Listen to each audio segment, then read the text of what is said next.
Hello, Jessica Frost-Ballas here, and welcome back to my YouTube channel. I recently asked my subscribers what they'd like to see more of from me, and a few people asked about my thoughts behind card design and my personal process. So today I thought I'd share some thoughts about scene building with Lawn Fawn and how I plan out my scene cards. So let's get started. Today is also the start of a new Lawn Fawnatics challenge, and we have beautiful seasonal photos to inspire you. When I saw the photos, I decided to take inspiration from 3 of them to build my Halloween scene. When I build a scene, I like to lay out all the pieces on a card panel to make sure I like the layout and spacing before I start working. For this particular card, I know I want to use the photo of the moon with the black silhouettes in front of it as the background scene for my card, so I die cut a circle for my moon and trees from the stitched tree borders and leafy tree portrait backdrop. I used the color palette of the photo of the leaves as inspiration for my sky, minus the green, and adding in the black from the photo of the moon.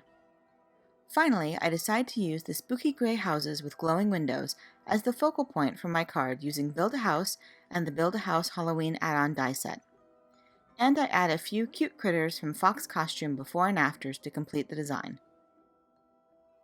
Laying everything out on the panel allows me to make sure it will all fit without being too busy or too simple. In this particular design, I actually made a mistake and forgot to account for my intended sentiment, which was Happy Halloween. So I ended up going with a smaller sentiment and adding the full sentiment inside the card.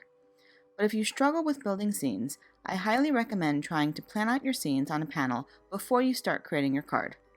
This also works great for deciding whether to choose a landscape, portrait, or slimline design. And finally, I take a quick photo of my card layout so I can refer back to it throughout the creation process. This is not, but if your card is a very geometric design, you can use the grid lines in your photo for reference as well. I'm by no means an expert in design, but I hope this helps give you a start with your scene building, and if you have any questions or tips of your own, please feel free to share them in the comments.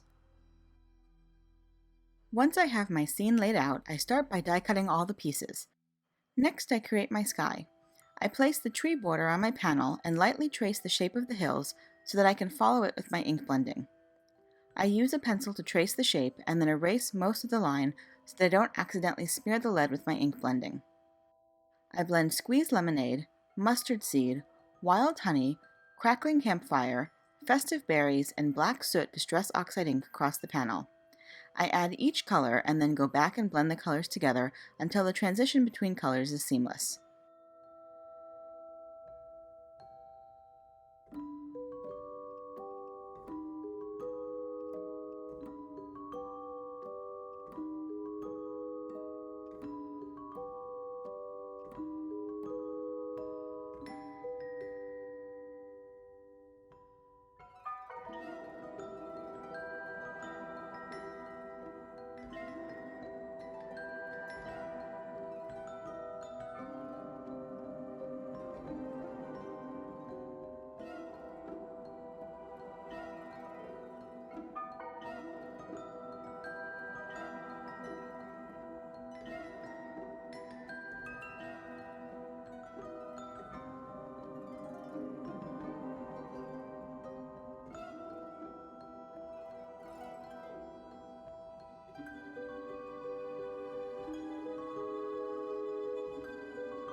I set that aside to dry and then blend my moon.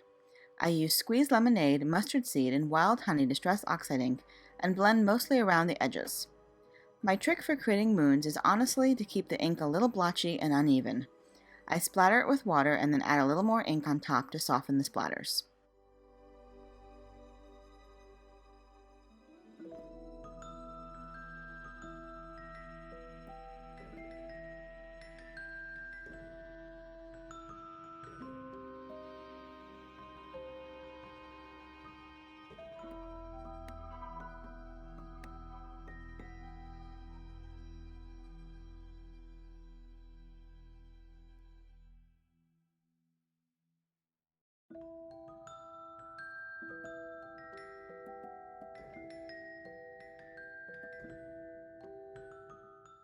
Next, I add a little texture to the house by blending black soot distress oxide ink around the edges. I use a blending brush to keep it nice and light.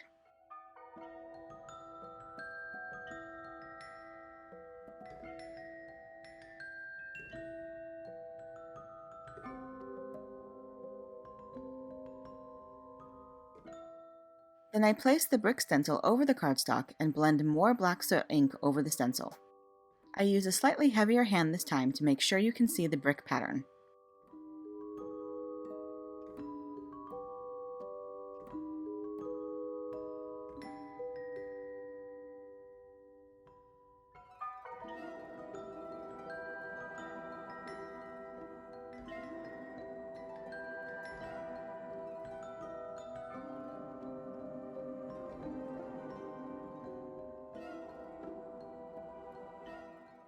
I lay out the elements of my scene on the blended background to make sure I still like the way everything looks.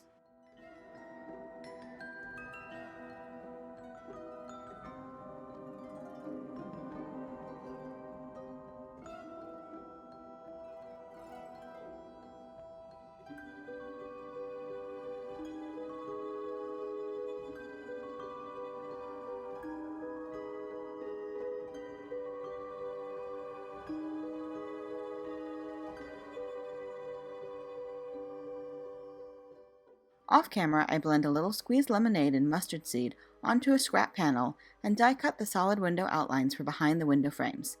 I also cut a scrap to go behind the door.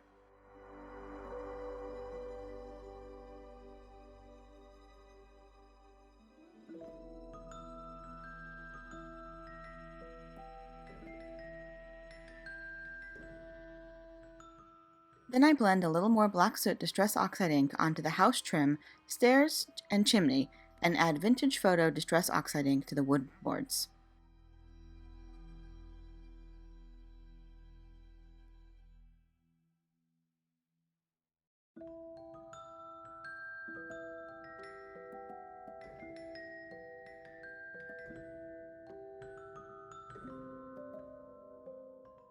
I adhere the house and background scene together and then trim off the overhang.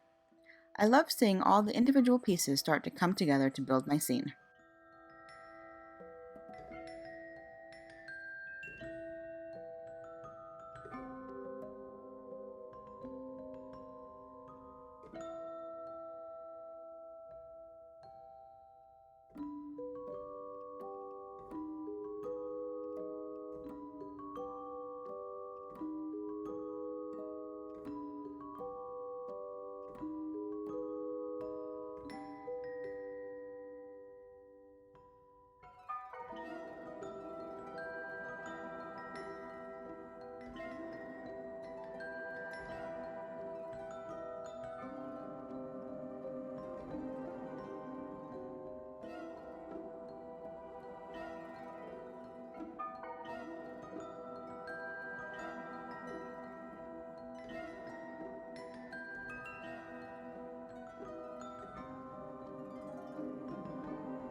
Next, I stamp the skeleton fox and the ghost bird from Lawn Fawn's fox costume before and afters with Copic-friendly ink and color them with Copic markers.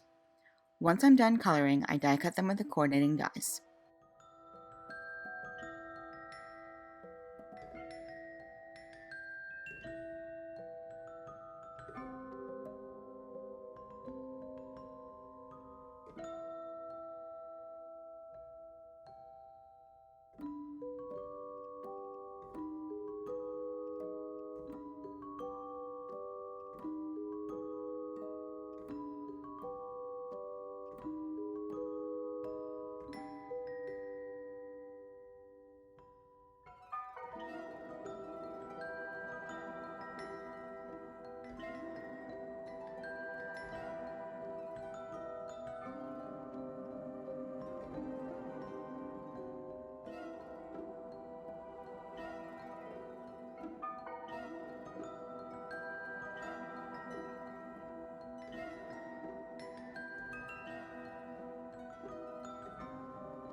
I add my little fox and bird to the scene.